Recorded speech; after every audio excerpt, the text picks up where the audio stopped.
안녕하십니까. 어, 물류창고 관계자 소방안전교육 제2편을 진행하게 되었습니다. 용접 용단 작업 화재 예방 교육으로 여러분들과 또 1시간 동안 이야기를 나눌 건데요. 지금부터 그러면 교육을 시작하도록 하겠습니다. 학습 목표입니다. 용접 용단 작업 시 그 유의사항을 숙지하여 안전한 작업 환경을 조성하는 화재 안전 리더의 능력을 갖출 수 있는 게 이번 교육의 목표가 되겠고요. 또 우리 업장에서 사용하는 화재 발생 원인에 대해 생각해보고 대처 방안 및 안전 수칙을 정형할 수 있는 리더가 되는 것을 이번 교육의 목표로 삼도록 하겠습니다. 자, 용접 방법에 따른 분류에 대해서 살펴보도록 하겠습니다. 첫 번째는 아크 용접인데요. 제일 많이 사용되고 있죠. 전기 회로에 있는 두 개의 금속 또는 탄소 단자를 서로 접촉시켜서 전류를 흐르게 하고 이때 발생하는 열을 이용해서 용접을 시키는 그런 용접 방법입니다. 두 번째는 가스 용접이고요. 가연성 가스와 산소의 반응 시에 생기는 고열을 사용해서 자재를 절단하는 그런 용접법입니다. 자, 요 관련 영상을 한번 보고 가도록 하겠습니다. 조선, 화학, 자동차, 항공, 건설 산업에 이르기까지 산업 현장 전반에서 활용되는 용접, 용단 작업. 그러나 작업 중 발생하는 화재로 막대한 인적, 물적 피해를 야기하기도 합니다. 위험에도 불구하고 좀처럼 줄어들지 않는 용접, 용단 작업 화재 사고. 그 원인과 예방 대책을 살펴보겠습니다.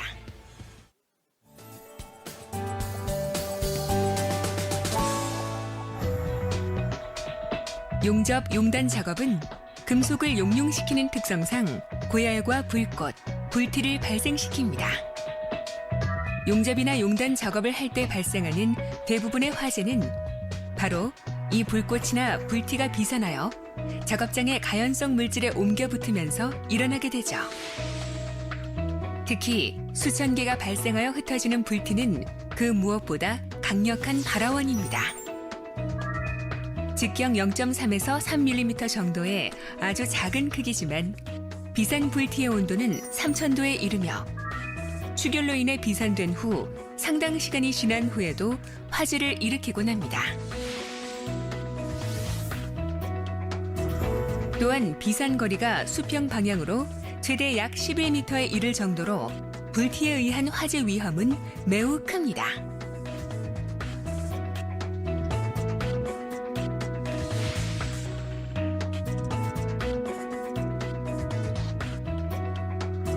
그러면 화재 위험이 있는 가연성 물질은 어떤 것들이 있을까요? 작업장 주변에서 흔히 볼 수 있는 우레탄 폼, 스티로폼 샌드위치 패널 같은 내장재 조각과 기름, 도료, 걸레, 나무 토막, 폐기물 쓰레기 등은 대표적인 가연성 물질입니다.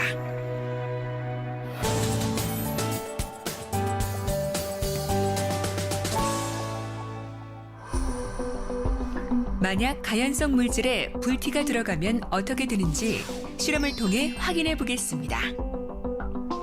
스티로폼 샌드위치 패널 위에서 진행 중인 용단 작업. 수많은 불티 중 일부가 내장재에 떨어집니다.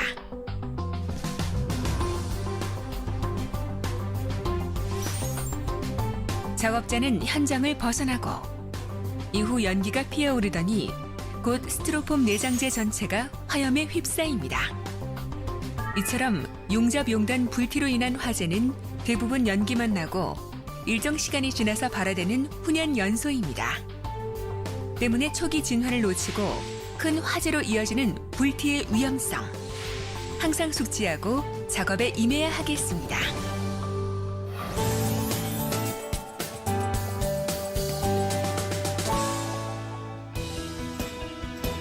안전수칙만 준수해도 사고를 충분히 막을 수 있는데요. 예방을 위한 안전수칙, 어떤 것들이 있을까요? 우선 화기작업 허가서가 요구하는 안전조치를 해야 합니다. 용접 용단 작업은 가연성 물질이 없는 화재 안전 지역에서 실시해야 합니다. 작업자는 안전모, 앞치마, 내열성 장갑, 용접 보안면 등의 보호구를 착용해야 합니다. 용접 불티 비산 방지 덮개, 불꽃 바지, 용접 방화포 등으로 화재 예방 조치를 확실히 해야 하며 불티 비산 구역 내에 가연성 물질 등이 없도록 청소와 정리 정돈을 철저히 해야 합니다. 그리고 화재 발생 시를 대비하여 작업장에는 소화 설비를 구비해야 하는데요. 소화기는 보기 쉽고 사용하기 편리한 곳에 설치해야 합니다. 통행에 지장을 주지 않는 곳에 습기나 직사광선을 피하여 설치해야 하며 바닥으로부터 1.5m 높이 이하의 곳에 비치해야 합니다. 무엇보다도 용접 용단 작업 시 화재를 예방하기 위해서는 철저한 감독과 교육의 중요성도 간과해선 안 되겠죠?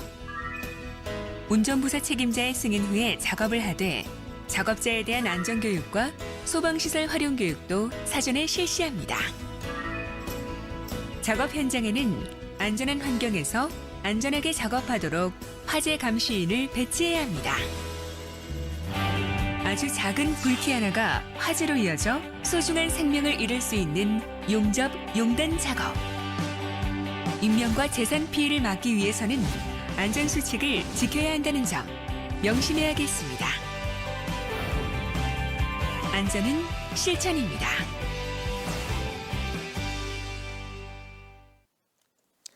그 영상 잘 보셨습니까?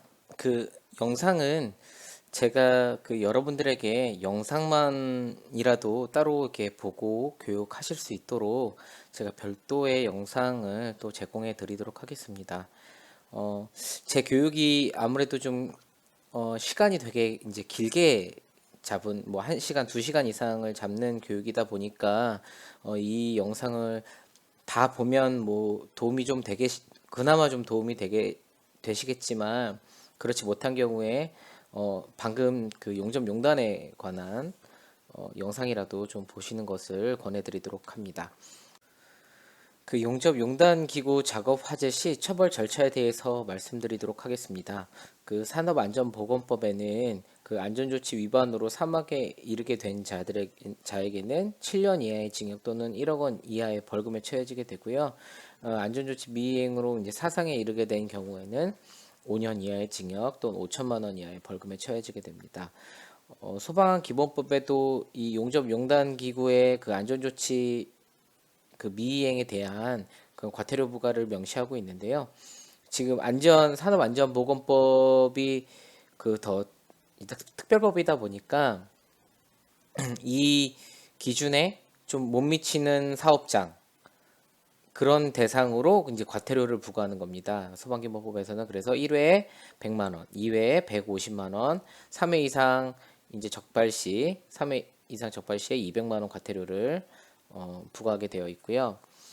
이번에 그 좀 강화된 게 그 양벌 기준이라고 있습니다. 양벌 기준은 뭐냐면 안전조치를 하지 않은 그 행위자 외에 기관이나 사업장의 그 관계자 감독 의무 위반 적용에 대해서도 같이 그 기준을 적용해서 그 형사 입건 및 벌금에 처해지게 되는 것을 양벌 규정이라고 이야기합니다. 다음은 그 용접에서 용접품 끝 용융지에서 이제 작은 입자들이 비산하게 되는 현상을 스패터 현상이라고 이야기하는데요. 이 부분은 그냥 기본 지식 정도로 확인하고 넘어가도록 하겠습니다. 그 스패터 현상의 특징은 그 비산거리가 바람이 안 불 때 무려 약 11m 이상을 날아가는 겁니다. 불똥의 온도는 최대 1400도로 가연물을 충분히 착화시키기에 충분한 온도고요. 이런 비산에 대한 그런 화재를 방지하기 위해서는 그 방염포동을 이용해서 그 가연물, 그 불이 붙을 수 있는 그런 물건들을 이렇게 가리거나 아니면은 더 11m 이상 원거리로 이동 조치하셔야 되는 것을 말씀드립니다. 그리고 용접 작업 중 화재 및 그 폭발 원인에 대해서 몇 가지 말씀드리도록 하겠습니다. 그 용접 작업 중 우선 인화성 물질이나 기름걸레 이런 것들에 의해서 폭발 화재가 발생을 하고요. 또 금속성 분진, 먼지 등에 의해서도 그 용접 작업을 통해서 그 화재가 발생되기도 합니다. 그리고 얼마 전에는 그 폐드럼통, 물론 폐드럼통 절단 작업 또는 그 탱크 내 그 용접 작업 등을 이렇게 진행하다가 폭발이나 화재로 일어난 경우들이 많이 있거든요. 그런 부분들은 정말 주의하셔야 됩니다. 이런 화재나 폭발 등을 그 방지하기 위해서는 아무래도 그 기 교육을 받으신 분들이나 감독자분들이 그 관리하고 그리고 이제 이 알려주고 하는 부분들이 매우 중요하다고 생각이 됩니다. 다음은 그 창고 시설 화재 발생 주요 사례에 대해서 말씀드리도록 하겠습니다. 용인시 양지면 소재의 양지 SLC 물류센터 화재 사고인데요. 최근 2020년도 7월에 발생한 사고입니다. 이거는 그 물탱크 청소를 위해서 물을 빼는 과정에서 냉기로 인하여 그 작동이 되지 않는 것을 예방하기 위해서 그 온열 장치인데요. 여기가 이제 그 냉동 창고다 보니까 이런 그 설비들이 있었는데 장치들이 있었는데 이거를 이제 끄지 아니하고 물탱크가 비어져 있는 상태에서 이제 청소를 하다 보니까 이게 계속된 누적된 열에 의해서 화재로 이어진 사고입니다. 사상자는 13명이 났고요. 사망자 5, 중상 1, 경사 7 이렇게 해서 총 사상자 13명으로 인명피해가 크게 발생한 그런 사고입니다. 재산 피해도 굉장히 많이 났습니다. 군포시 소재 물류창고에서 또 4월 달에 올해 4월 달에 그 화재가 발생을 했는데요. 이것은 이제 근로자들이 흡연 후에 그 담배꽁초를 그 쓰레기 수거함에다가 이제 던져 넣었는데 그것으로 인해서 발화가 된 사건입니다. 작업자의 부주의고요. 이런 것들이 그 작업자의 그 능력이나 부주의 이런 것들은 소방안전 교육이나 그 지속적인 그 교육을 통해서 변화되고 그리고 우리가 궁극적으로 그 안전에 대해서 추구해 나가야 되는 그런 방향이 아닌가. 그리고 이제 이런 화재들은 발생되면 안 되지 않을까 이렇게 생각을 합니다. 재산 피해는 약 237억 원 정도 발생한 그런 사고입니다. 그리고 이제 기포시 고천읍 소재 제일모직 물류창고에서 그 2015년도 5월 달에 화재가 발생했습니다. 이 건은 그 방화 범죄자에 의해서 발생된 그 방화 화재인데요. 이거는 또 너무나 계획적으로 2층, 4층, 5층, 6층 각각의 그 인화 물질을 놓고 연달아 이렇게 화재가 발생할 수 있도록 이렇게 불을 지른 사례입니다. 한 2, 3일 정도 진짜 진화가 되지 않아서 굉장히 고생했던 경험이 있는데요. 이런 건 같은 경우에는 참 안타깝습니다. 그래서 이때 사망자 1명 발생했고 재산 피해는 총 319억이 발생된 그런 화재입니다. 이천시 그 코리아 냉동 물류창고 화재인데요. 2008년도에 발생을 했습니다. 그 전기 용접 중에 그 불씨가 우레탄 발포 작업하는 그 기체와 유증기와 함께 착화돼서 이렇게 폭발이 일어나는 경우인데요. 이때 만약에 이제 그 불꽃 비상 방지 조치를 하거나 방화덮개, 뭐 금속 차폐물 같은 거를 설치를 했다면 이런 큰 화재, 이런 재난은 일어나지 않았을까 이렇게 한번 생각해 봅니다. 여러분들 한번 이렇게 꼭 생각해 보고 그 이제 그 창고 관계자 되시는 여러분들께서는 이런 부분에 대해서 항상 그 주의를 가지시고 대처를 하실 수 있는 그런 능력을 좀 키워 주셨으면 좋겠습니다. 이번 화재는 그 용인시 수지구 그 롯데몰 신축 공사 현장에서 발생된 화재인데요. 이건 역시 우리가 좀 전에 보셨던 그런 영상에서와 같이 그 용접 용단 작업 중에 단열재랑 마감재로 이게 비화되어서 발생한 화재거든요. 어, 굉장히 그 재산 피해도 컸고 또 이제 중상자도 나오고 이제 대피 인력이 약 1000명 정도 77명이 대피하는 이런 화재였기 때문에 우리가 이런 부분에 대해서 그 용접 용단 작업 시에는 정말 주의를 기울여야 되겠다 다시 한번 생각을 해보면서 그 예방 대책에 대해서 확인해 보는 시간을 갖도록 하겠습니다. 우선은 작업장 주위 가연물의 제거 또는 차폐에 대한 것을 가장 큰 대책으로 생각을 하고요. 가연물이 보통 이제 반경 11m까지는 아까 비화를 한다 했으니까 꼭 청소를 하거나 이동 조치를 해주셔야 돼요. 가연물에 대해서는. 그리고 가연성 바닥재로 마감된 장소에서는 그거를 어찌할 수 없으니까 우리가 물을 뿌려서 적셔서 그 화재에 대비를 해야 되고요. 그리고 모래를 까는 방법 또 혹은 내화성 차폐물로 방호하는 방법을 강구하셔야 됩니다. 그리고 지속적으로 강조하고 있는 부분인데요. 비산을 방지하고 차폐물로 막는 것은 기본적인 부분인 것 같습니다. 그리고 이제 가장 우리 흔히 실수하는 방법들 중에 상황이 어떤 것들이 있냐면 보통 이제 배관에 보온재로 이렇게 감겨져 있는 부분들이 있습니다. 이제 그 부분들을 그냥 그 용접하는 부분만 조금 이렇게 제거를 한 다음에 작업을 실시하는 경우들이 있거든요. 근데 그렇게 하시면 단열재에 옮겨 붙어서 화재가 일어날 확률이 너무 크기 때문에 그런 단열재들은 다 제거를 하신 이후에 작업을 하시는 것을 꼭 감독해 주시고 확인해 주셔야 됩니다. 다음은 그 사고의 원인을 분석해서 안전조치나 예방 대책을 세우기 위한 방법을 한번 요령을 한번 생각해 볼 건데요. 보통은 이제 화재가 나는 원인은 직접적인 원인으로 이제 물적 원인이나 인적 원인을 들 수 있습니다. 아까 말씀해 드린 거와 같이 그 담배꽁초를 버리는 그런 행위 뭐 이런 것들은 인적 원인에 의해서 그런 거고요. 만약에 이제 불안전한 기계가 있거나 고장난 기계를 사용해서 화재가 발생된 경우 같은 경우에는 이거 물적 원인으로 우리가 분석을 할 수 있겠습니다.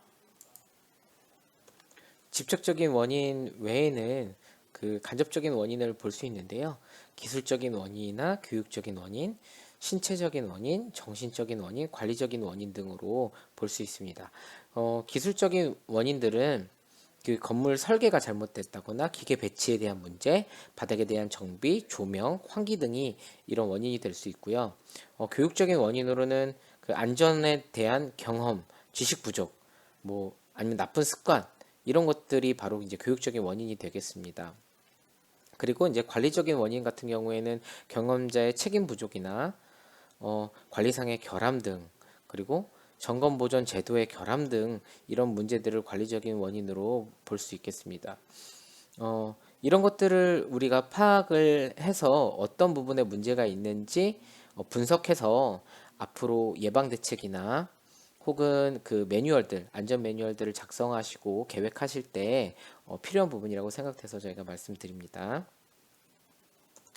다음은 그 대처 방안 작성 방법인데요. 첫 번째가 위험 요인 드러내기입니다. 위험 요인 드러내기는 그 관리자와 그 작업자와의 소통이 되게 중요한데요. 서로 소통을 하면서 어떤 부분이 문제가 있는지 그거를 이제 이야기를 하고 그것을 경청하는 부분들이 꼭 관리자분들 정말 필요한 부분들이고요. 그리고 이제 이런 위험 요인들을 작성해서 작업 공정별로나 설비 단위별로 목록을 작성해서 그 작업에 맞는 설비에 맞는 그런 매뉴얼들을 만들어야 되기 때문에 이런 부분들 꼭 확인해 주시고요. 그리고 이런 요인들이 우리가 확인한 걸로 끝나는 것이 아니고 게시하고 알림으로 통해서 교육을 통해서 이런 위험 요소들이 있다는 것들을 이렇게 드러내야 하는 것들을 바로 이제 대처 방안의 작성 방법의 첫 번째로 두고 있습니다. 대처 방안 작성 방법 두 번째 단계로는 그 사고 위험을 없애기입니다. 이제 위험 요소를 드러냈으면 이 사고 위험을 없애는 과정을 거쳐야 하는데요. 우선 작업자가 아까 위험 요인 드러낸 것으로 인해서 이제 개선을 요청을 하고요. 그리고 정확한 진단과 정기적 검사를 통해서 근원적으로 안전 조치를 해야 합니다. 그리고 작업 시 그 관리 감독자를 항상 지정을 하고요. 책임을 부여해서 담당자를 지정하는 게 굉장히 중요합니다. 그냥 일반 다수에게도 우리가 요청을 하게 되면 그 일반 다수는 누군가 하겠지라는 마음으로 방관할 수 있게 되는데요. 그렇기 때문에 책임자를 지정하고 또 관리자를 지정하는 것, 이것이 대처 방안 두 번째 방법으로 제시를 합니다. 세 번째 대처 방안으로는 우리가 이제 위험을 드러내고 그리고 이제 사고 위험을 없앴으면 이번에는 이제 실질적인 작업 현장에서 잠재 위험을 통제를 해야 합니다. 잠재 위험의 통제라는 거는 일단은 우리가 작업 전이나 중과 후에 지속적으로 안전 점검을 실시를 하고요. 그리고 작업 전에 그 잠깐이라도 안전 교육하고 개인별 위험 요인에 대해서 숙지를 하고 있는지 확인을 하는 작업, 혹은 또 개인 보호구를 지급하고 또 혹시 개인 보호구를 온전하게 착용했는지 확인하는 그런 단계가 바로 이번 세 번째 단계에 속하도록 하겠습니다. 네 번째 대처 방안에는 우리가 이런 과정들을 거쳤음에도 불구하고 사고는 발생할 수밖에 없는데요. 이런 만약에 사고가 발생하게 된 다음에 어떻게 대응을 하는지에 대한 신속 대응하기 부분이 되겠습니다. 일단은 긴급 대피하는 게 가장 우선일 거고요. 관계 기관에 신고를 하시고 개인별 대피 요령에 맞게 화재 진압반 혹은 대피 유도반 혹은 응급처치반 등에 이렇게 분할된 그 작업자의 그런 역할에 맞게 행동을 하시는 것이 중요합니다. 그리고 이제 우리 창고에서 사용하고 있는 그 물질의 특성, 만약에 위험물일 경우에 물질의 특성이나 취급 시 주의사항에 대해서 일단 알고 있어야 되겠고요. 그런 다음에 어떻게 대처하는지 그 위험물에 맞는 진압 방법, 대처 방안을 우리가 이해하고 그 매뉴얼대로 시행하는 단계가 바로 이번 네 번째 단계이겠습니다.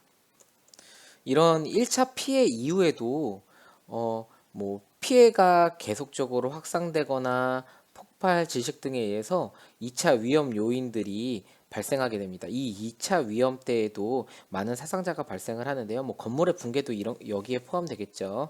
이런 부분들을 관리자께서는 인지를 하고 2차 위험에 대해서 또 한번 뭐 재폭발에 대한 뭐 이런 2차 위험에 대해서 인지를 하시고 또 대응을 해 주셔야 되는 것이 바로 이번 네 번째 단계의 또 중요한 부분이라고 하겠습니다. 올해 7월에 발생한 그 용인 물류창고 화재에서 그 사망자가 8명이 발생을 했는데요. 이번 7월에 발생한 그 용인 물류창고에서는 그 5명의 사망자와 8명의 부상자가 발생을 하였는데요. 지난 9월 5일에도 그 부산의 한 물류창고에서 화재가 발생하기도 했습니다. 최근 5년간 그 창고 시설 화재는 거의 358건에 해당되고요. 인명피해는 67명. 거기에 이제 사망자가 38명이고요. 부상자가 29명입니다. 이런 일들로 인해서 그 이제 서울과학기술대학교에 그 한 교수님이 그 특별 기고를 하셨는데요. 그 내용을 가지고 우리가 이 물류창고 특성을 고려한 그 방지 방안에 대해서 한번 생각해 보도록 하겠습니다.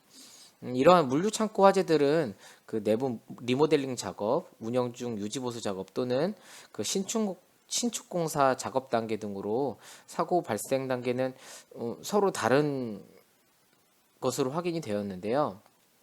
그러나 자재, 이제 공장을 어떤 건물로 지었느냐, 창고를 어떤 건물로 지었느냐, 뭐 이런 부분, 가연성 단열재를 사용한 샌드위치 패널을 사용을 했고요.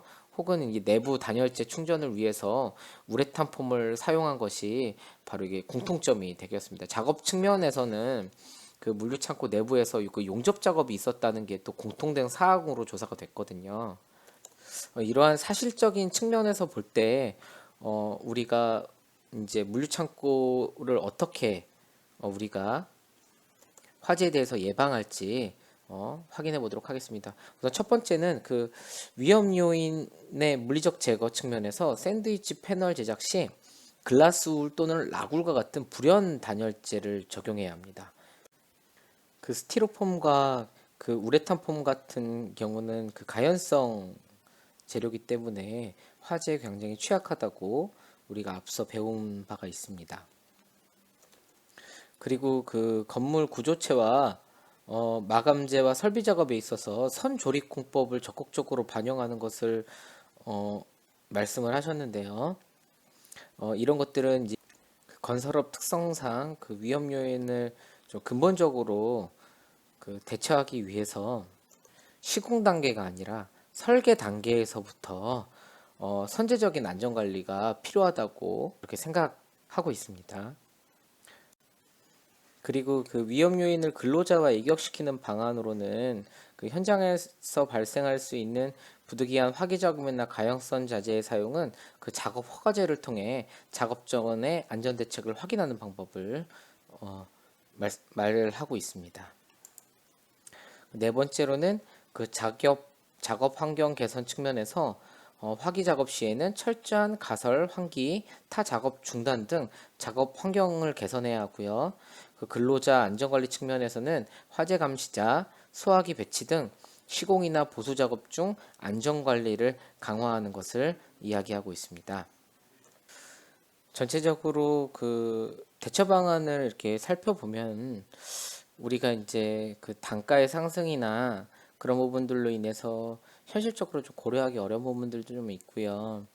그리고 이제 그 용접을 그 현장에서 뭐 시공 단계에서 뭔가를 화재 예방을 하기까지는 좀 근본적인 대책이 아니지 않을까, 그러니까 수립하기 어렵지 않을까 이런 생각을 좀 해봅니다. 그래서 근본적인 대책으로 우리가 그 나아가려 하려면 설계 단계에서 우리 관리자분들이 아예 뭐 어떠한 그 일을 진행하실 때 그 설계 단계에서부터 이런 화재 안전에 대한 그 경각심을 좀 가지시고 또 그런 부분들을 준비하시고 이렇게 그 성숙된 그 안전 문화를 이끌어 가셔야 이런 뭐 사망 사고나 그런 재산 피해가 발생하는 이런 사고들이 예방되지 않을까 이렇게 그 교육자 입장에서는 좀 그렇게 생각을 한번 해봅니다. 이번 그 2편에 의해서 이제 두 번째 강의가 다 끝났고요. 지금 총 이제 1편과 2편을 포함해서 약 2시간 정도의 분량으로 이게 교육을 진행을 했습니다. 아마 영상 중에 끊긴 현상이나 뭐 이런 부분들이 뭐 자주 있었을 겁니다. 제가 이제 그 일시 조작을 통해서 이렇게 영상을 제작하다 보니까 그런 부분들이 좀 생겼고요.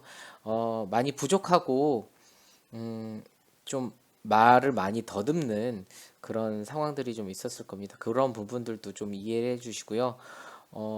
제가 이 영상을 좀 제작을 하면서 지금은 좀 어설프고 하지만 뭐 이 영상을 보시는 어떤 뭐 다른 교육자분들이나 혹은 관계자분들이 계신다면 이 이후에 더 좋은 영상이나 더 좋은 교육들이 저희 소방에서 이렇게 계속 이렇게 제작될 수 있도록 저희가 노력을 하고 준비를 하겠습니다.